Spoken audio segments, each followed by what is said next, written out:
पुण्यामध्ये हिंदू जन आक्रोश मोर्चा आणि रॅली काढण्यात आली आहे। गोपीचंद पडळकर, संग्राम जगताप यांचा या रॅलीमध्ये सहभाग दिसतोय। रॅली आणि मोर्चा मार्गावर कडेकोट बंदोबस्त ठेवण्यात आलाय। तर सासवड इथं भिवरी गावातल्या बाबदेव घाट परिसरात घडलेल्या घटनेच्या पार्श्वभूमीवर कोंढव्यातल्या संबंधितांवर गुन्हे दाखल करून तात्काळ अटक करावी आणि भिवरी ग्रामस्थांवरचे खोटे गुन्हे मागे घ्यावेत या मागण्यांसाठी सासवड ते कोंढवा हिंदू जन आक्रोश मोर्चा आणि रॅलीचं आयोजन करण्यात आलेलं आहे। पुरंदर तालुक्यातल्या जमीन खरेदी प्रकरणावर सुद्धा आंदोलनाची भूमिका मांडली जाणार आहे। पुण्यामध्ये हिंदू जन आक्रोश मोर्चा निघालेला आहे आणि ही अशा प्रकारे बाईक रॅली काढण्यात आलेली आहे। भगवे ध्वज सगळ्यांकडे आहेत। यामध्ये गोपीचंद पडळकर, संग्राम जगताप यांचा सहभाग आहे। निलेश खरमध्ये आमचे प्रतिनिधी पुण्यातले आपल्या बरोबर जाणून घेऊया काय नेमके या मोर्चाचे आणखी तपशील आहेत। निलेश, रॅली आणि मोर्चा मार्गावर कडेकोट पोलीस बंदोबस्त ठेवलाय, मात्र मोठी रॅली दिसते आहे, काय नेमके या सगळ्या घडामोडी आहेत? खरं तर काही दिवसांपूर्वी बोगदेव घाटामध्ये एका मुलीवर या ठिकाणी लैंगिक अत्याचार करण्यात आला होता।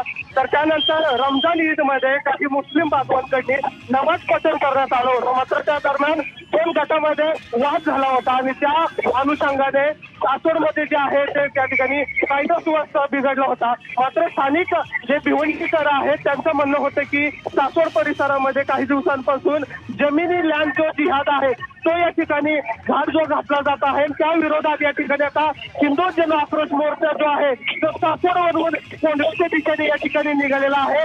कोंढवा असेल किंवा सासवड असेल या परिसरामध्ये जाणीवपूर्वक लँड जिहाद जे आहे ते केला जात आहे आणि त्या विरोधामध्ये या ठिकाणी आता गोपीचंद पडळकर असतील, संग्राम जगताप असतील, इथले स्थानिक माजी आमदार संजय जगताप असतील यांच्या नेतृत्वाखाली हा जन आक्रोश मोर्चा जो आहे तो या ठिकाणी काढला जातोय। हजारोच्या संख्येने हिंदू बांधव जे आहेत या मोर्चामध्ये सहभागी झालेले आपल्याला पाहायला मिळतात आणि हा मोर्चा जो आहे तो आता बोगदेवच्या दिशेने कोंढव्याच्या पर्यंत जाणार असल्याची माहिती मिळते। मात्र या संपूर्ण मार्गावर जर बघितलं तर पोलीस बंदोबस्त हा मोठा तैनात करण्यात आलेला आहे जेणेकरून कायदा सुव्यवस्था बिघडू नये याची खबरदारी घेण्यात येत आहे। मात्र पुणे शहर पोलिसांकडून हा जो मोर्चा जो आहे तो बोगदेव घाटातच थांबवण्याचा प्रयत्न आहे तो करण्यात येणार आहे। त्यामुळे कदाचित या ठिकाणी मोठ्या संख्येने हा जो मोर्चा दाखल झालेला आहे तो कदाचित या ठिकाणी आक्रमक होण्याची शक्यता वर्तवली जाते, कारण जो रोष आहे तो मोठा आहे। त्यामुळे आता हा मोर्चा जो आहे तो आता कोंढव्यातील एका मशिदीपर्यंत जाऊन हनुमान चालीसा पठण करणार असल्याची माहिती मिळते। त्याच पार्श्वभूमीवर पुणे पोलिसांकडून या ठिकाणी बंदोबस्त आहे तो मोठा वाढवलेला आपल्याला पाहायला मिळतोय। ज्या पद्धतीने या ठिकाणी बोगदेव घाटामध्ये अत्याचार होत आहेत त्याचा विरोध करण्यासाठी या ठिकाणी गोपीचंद पडळकर आणि समस्त हिंदू संघटना या ठिकाणी आक्रमक झालेले आपल्याला पाहायला मिळतात। आता हा मोर्चा नेमका कुठे जातोय आणि याचं रूपांतर काय होतंय हे पाहणं महत्वाचं असणार आहे, कारण या मोर्चामध्ये आक्रोश आणि तीव्र भावना ज्या आहेत ते पाहायला मिळतात। मात्र जर पोलिसांनी हा मोर्चा रस्त्यात अडवला तर या मोर्चामध्ये काही अनुचित प्रकार करण्याची शक्यता ही या ठिकाणी वर्तवली जाते। त्यामुळे पोलीस बंदोबस्त आहे तो वाढवलेला आपल्याला या ठिकाणी पाहायला मिळतोय। आता हा मोर्चा भिवंडी गावातून बोगदेव घाटापर्यंत निघालेला आपल्याला पाहायला मिळतोय आणि त्याचं नेतृत्व जे आहे ते आमदार गोपीचंद पडळकर या ठिकाणी करताना पाहायला मिळतात। हजारोच्या संख्येने दुचाकी स्वार जे आहेत या मोर्चामध्ये सहभागी झालेले पाहायला मिळतात।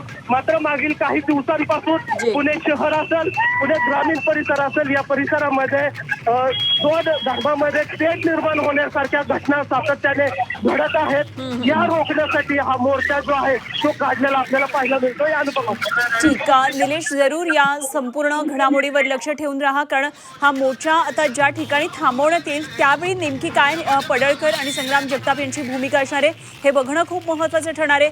आता जरी ही बाईक रॅली निघालेली असली तरी सुद्धा निश्चितच जाहीर सभेमध्ये याचं कुठे रूपांतर होतं आहे का, तिथे काही भाषणं होत आहेत का, यावर जरूर लक्ष ठेवून राहा।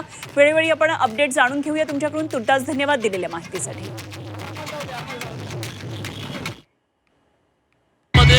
सासवड पासून कोंढव्यापर्यंत हिंदू मोर्चाचं आयोजन केलंय। लोकांच्या मध्ये जागृती व्हावी। चुकीच्या पद्धतीनं लँड जिहादचे प्रकार सुरू आहेत, लव जिहादचे प्रकार सुरू आहेत आणि त्याच्या संदर्भामध्ये लोकांच्या मनामध्ये गैरसमज आहेत ते दूर व्हावेत यासाठी लँड जिहाद आपल्याला पाहायला मिळतोय या परिसरामध्ये. जमिनी अनेक विकल्या जातात, त्याबद्दल पण आज आम्ही भूमिका मांडणार आहे. जमिनी तुम्ही कुणाला विकताय? देशाच्या विरोधामध्ये, धर्माच्या विरोधामध्ये जाऊन कुणी काम करत असतील अशा लोकांना तुम्ही जमीन नाही दिली पाहिजे. याची पण काळजी आपल्या जे जमिनीचे व्यवहार करणारे एजंट लोक आहेत त्यांनी घेतली पाहिजे, जमीन मालकांनी घेतली पाहिजे.